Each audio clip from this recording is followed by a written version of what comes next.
Hello all, இன்றைக்கி நம்ம நோஸில் வரக்கூடிய one of the problem nasal vestibulitis இந்த டிசீஸ் பற்றி தான் ரொம்பவே டீட்டெயிலாக பேச போகிறோம். ஸோ ஐடிஸ் அப்படின்னு இருக்குது அப்படின்னா இன்ஃப்ளமேஷன் ஆகுது அப்படின்னு அர்த்தம். இன்ஃப்ளமேஷன் ரெண்டு கண்டிஷனில் மட்டும்தான் ஆகும். ஒன்று இன்ஃபெக்ஷன் வந்துச்சு அப்படின்னா இன்ஃப்ளமேஷன் ஆகும், அப்படி இல்லைனா ஆட்டோ இம்யூன் டிசீஸ் அப்போ இன்ஃப்ளமேஷன் ஆகும். ஓகேவா? ஸோ இந்த நேசல் வெஸ்டிபுலைட்டிஸ் அப்படிங்கிறது ஒரு இன்ஃபெக்ஷனால் இன்ஃப்ளமேஷன் ஆகுது. ஸோ அந்த இன்ஃபெக்ஷன் ஸ்டெஃபிலோகாக்கல் இன்ஃபெக்ஷனாக இருக்கலாம். ஓகேவா? ஸோ இது ஸ்டெஃபிலோகாக்கல் பாக்டீரியானால் வரக்கூடிய ஒரு இன்ஃபெக்ஷன். ஸோ இது எங்கே அட்டாக் பண்ணும் அப்படின்னா நேசல் ஹேர் ஃபாலிகுல்ஸ். ஓகேவா? நமக்கு ஹேர் வளர்கிறதுக்கான ஃபாலிகுல்ஸ் எல்லாம் ஸ்கின்னில் இருக்கும் இல்லையா? ஸோ அந்த ஃபாலிகுல்ஸை போயிட்டு இந்த நேசல் இந்த ஸ்டெஃபிலோகாக்கல் பாக்டீரியா அஃபெக்ட் பண்ணுறாங்க.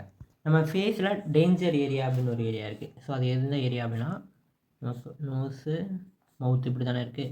ஸோ இந்த ட்ரையாங்கில் தான் நம்ம டேஞ்சர் ஏரியா அப்படின்னு சொல்லுவோம். நம்மளுடைய அப்பர் லிப்பும் நோஸ் இந்த ஏரியா ஃபுல்லாக டேஞ்சர் ஏரியா. ஸோ இந்த நேசல் வெஸ்டிபுலைட்டிஸ் இந்த டேஞ்சர் ஏரியாவையும் சேர்ந்து அஃபெக்ட் பண்ணுவாங்க. ஓகே, அதனால் இவங்களுக்கு பயங்கரமான எக்ஸ்ட்ரீம் பெயின் இருக்கும்.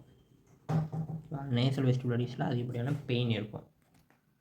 ஓகே, இதுக்கு ட்ரீட்மெண்ட் என்ன பண்ணலாம் அப்படின்னா அந்த பாக்டீரியாவை நம்ம போட்டு தரணும். அதுக்காக என்ன பண்ணலாம்? ஆன்டிபயாட்டிக்ஸ் கொடுக்கலாம். ஓகேவா? அது மட்டும் இல்லாமல் அவங்களுக்கு பெயின் அதிகமாக இருக்கு இல்லையா? ஸோ பெயினை குறைக்கிறதுக்காக அனால்ஜெசிக்ஸ் கொடுக்கலாம். ஓகேவா? ஸோ ஆன்டிபயாட்டிக்ஸ் வந்து நம்ம இன்ஜெக்ட் பண்ணியும் கொடுக்கலாம். அப்படி இல்லை அப்படின்னா டாப்பிக்கலாக நம்ம வந்து ஸ்கின்னில் அப்ளை பண்ணுற மாதிரியும் ஆன்டிபயாட்டிக்ஸ் கொடுக்கலாம். ஓகே, எதனால் இந்த நேசல் வெஸ்டிபுலைட்டிஸ் வரும் அப்படின்னா அதோட காசஸ் பார்த்தோன்னா ஃபஸ்ட்டு பார்த்தோன்னா நோஸ் ப்ளோயிங். ஓகேவா? ஸோ நோஸ் ப்ளோயிங்னா நம்ம சீந்துறது அப்படின்னு சொல்லுவோம் இல்லையா?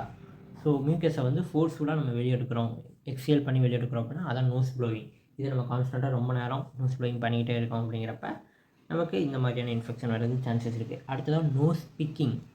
நோஸ் பிக்கிங்னா நம்ம விரலை விட்டு மூகணுன்றோம் இல்லையா? ஸோ அதான் nose picking. So nose blowing அப்படின்னா சீந்துறது, நோஸ் பிக்கிங் அப்படின்னா விரலை விட்டு மூகணுன்றது. ஸோ இதெல்லாம் பண்ணோம் அப்படின்னா நமக்கு இந்த நேசல் வெஸ்டிபுலைட்டிஸ் வரதுக்கான பாசிபிலிட்டிஸ் இருக்குது. அதே போல் மூக்கில் இருக்கக்கூடிய ஹேரை வந்து நம்ம பிளக் பண்ணி எடுக்கிறது. ஸோ இதுவும் நமக்கு டேஞ்சர் தான். ப்ளக்கிங் த நேசல் ஹேர்ஸ். ஸோ அந்த ஹேர்ஸ் தான் நமக்கு உள்ளே போக வேண்டிய டஸ்ட்டை வந்து ப்ரிவென்ட் பண்ணிகிட்டு இருக்காங்க. ஸோ அந்த ஹேரையும் நம்ம பிடிங்கி எடுத்துட்டோம் அப்படின்னா ஆட்டோமேட்டிக்காக என்ன ஆகும்? டஸ்ட்டெல்லாம் உள்ளே போயிட்டு நமக்கு இன்ஃபெக்ஷனை காஸ் பண்ணும். அடுத்ததாக நோஸ் பியர்சிங். ஸோ மூக்குத்தி போடுறோம் இல்லையா? ஸோ அது ஒரு தடவை தான் போடணும். அதுவும் கரெக்டான ப்ரொசீஜர் ஃபாலோ பண்ணி போடணும். நம்ம பாட்டில் அப்பப்போ வந்து பேஸ் பண்ணி போட்டுட்டு இருந்தோம் அப்படின்னா இதுவும் நமக்கு இன்ஃபெக்ஷனை காஸ் பண்ணுறதுக்கு அது எப்படியான பாசிபிலிட்டிஸ் இருக்குது. அப்படி இல்லை அப்படின்னா ஏதாவது ஆப்ஜெக்ட்டு தெரியாமல் நம்ம மூக்குள்ளேயே தங்கிருச்சு அப்படின்னா அதனால கூட இன்ஃபெக்ஷன் டெவலப் ஆகலாம். ஓகேவா? ஸோ இதெல்லாம் நமக்கே தெரியாமல் நடக்கக்கூடிய ப்ராசஸ். ஸோ இதெல்லாம் உங்களுக்கு இருக்கா அப்படிங்கிறத நீங்கள் செக் பண்ணிக்கோங்க. ஏதாவது ஒரு சிம்டம்ஸ் இருக்குது, நீங்கள் அதிகமாக நோஸ் பிக்கிங் பண்ணுறீங்க, ப்ளோயிங் பண்ணுறீங்க அப்படின்னா அதெல்லாம் ஸ்டாப் பண்ணிக்கணும். ஸோ அது மட்டும் இல்லாமல் ஜிஞ்சல்ஸ், நமக்கு வைரல் இன்ஃபெக்ஷனால ஸ்கின் ட்ராஷஸ் வரும் இல்லையா? ஸோ அதுதான் ஜிஞ்சல்ஸ் அப்படின்னு சொல்லுவோம். அதே போல் ஹெர்பஸ் சிம்ப்ளக்ஸ். ஓகேவா? ஸோ இதுவும் பார்த்தோம்னா ஒரு வைரஸ் தான். ஸோ இந்த வைரஸ் என்ன பண்ணோன்னா இதுவும் நமக்கு ஸ்கின்னில் அல்சர்ஸை காஸ் பண்ணும். ஸோ இதனால் கூட நமக்கு நேசல் வெஸ்டிபுலைட்டிஸ் வரதுக்கு சான்சஸ் இருக்குது. ஓகேவா?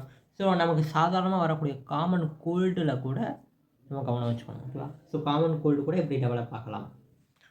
அதே போல் ரன்னி நோஸ், ரொம்ப நாள் வந்து நோஸ் பார்த்தோன்னா ரன்னி மியூக்கஸ் வந்து அதிகமாக வந்துகிட்டே இருக்குது அப்படிங்கிறப்ப ஸோ அதையும் நம்ம ஸ்டாப் பண்ணுறதுக்கான பாசிபிலிட்டிஸ் பார்க்கணும். ஏன்னா இது மூலமாக கூட நமக்கு இன்ஃபெக்ஷன் அதிகமாக உள்ள போகிறதுக்கு சான்சஸ் இருக்குது.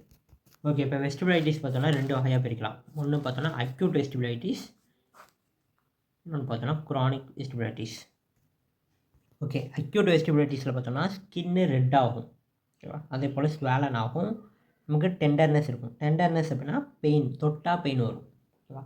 ஸோ எந்த இடத்துல நமக்கு இன்ஃபெக்ஷன் இருக்கோ அந்த இடத்துல தொட்டோம் அப்படின்னா பெயின் வரும். இதுவே க்ரானிக் வெஸ்டிபுலைட்டிஸில் பார்த்தோன்னா ஸ்கின்னு இன்டியூரேஷன் ஆகும். இன்டியூரேஷன் அப்படின்னா வேறு ஒன்றும் இல்லை, நமக்கு ரொம்ப நாள் வந்து இன்ஃப்ளமேஷன் இருக்கு இல்லையா? ஸோ அதனால் என்ன ஆகும்? நமக்கு ஸ்கின்னு திக்கன் ஆகிடும். அதை தான் நம்ம இன்டியூரேஷன் ஆஃப் ஸ்கின் அப்படின்னு சொல்கிறோம்.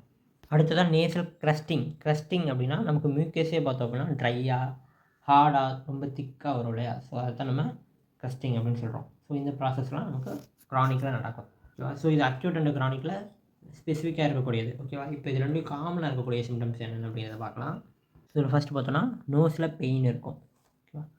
அதே போல் இன்ஃப்ளமேஷன் இருக்குல்ல, அதனால் கண்டிப்பாக ஸ்வெல்லிங் இருக்கும். அடுத்ததாக நோஸோட கலரே சேஞ்ச் ஆகிடும், டிஸ்கலரேஷன். நமக்கு நோஸில் இச்சிங் இருக்கும். இச்சிங்க்கு மெடிக்கல் டேர்ம் என்ன? ப்ரூரைட்டிஸ். ப்ரூரைட்டிஸ் டெவலப் ஆகும். ப்ளீடிங் வரும், நோஸில் ப்ளீடிங் நடக்கும். அடுத்தது ஸ்கேபிங் அப்படின்னு சொல்லுவோம். ஸ்கேபிங் அப்படின்னா நமக்கு பிளட் கிளாட் மூக்குலேயே பார்த்தோம் அப்படின்னா பிளட் கிளாட் மாதிரியான ஸ்ட்ரக்சர்லாம் இருக்கும் இல்லையா. ஸோ அது அதே போல் க்ரஸ்டிங் இருக்கும். க்ரஸ்டிங் அப்படின்னா நமக்கு மியூக்கஸ் பார்த்தோன்னா ரொம்ப ட்ரையாக ஹார்டாக மாறிடுச்சு அப்படின்னா அதான் க்ரஸ்டிங். ஸோ இது ரெண்டும் சேர்ந்து கூட நமக்கு outer part of the nose இப்போ நம்ம கை விட்டு எடுத்தோம் அப்படின்னா அந்த மாதிரிலாம் வரும் இல்லையா. ஸோ அதெல்லாம் பார்த்தோம்னா நமக்கு ப்ரெசென்ட் ஆகிருக்கும். ஓகே கேஸ், இன்றைக்கி நம்ம இதோட நேசல் வெஸ்டிபுலைட்டிஸ் பற்றி ரொம்பவே டீட்டெயிலாக பேசியிருக்கோம். அதே போல் டேஞ்சர் ஏரியா ஆஃப் நோஸ்லையும் இது எந்த அளவுக்கு அஃபெக்ட் பண்ணும் அப்படிங்கிறத பற்றி பேசியிருக்கோம். ஓகேவா. ஸோ ஃபேஸ்லேயே டேஞ்சர் ஏரியா அப்படிங்கிறது எது அப்படின்னா இந்த ஏரியா தான்.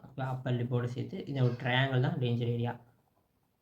ஸோ இந்த நேசல் வெஸ்டிபுலைட்டிஸ் இந்த டேஞ்சர் ஏரியாவில் தான் அஃபெக்ட் பண்ணுது. ஓகே கேஸ், தேங்க்ஸ் ஃபார் வாட்சிங். டாடா.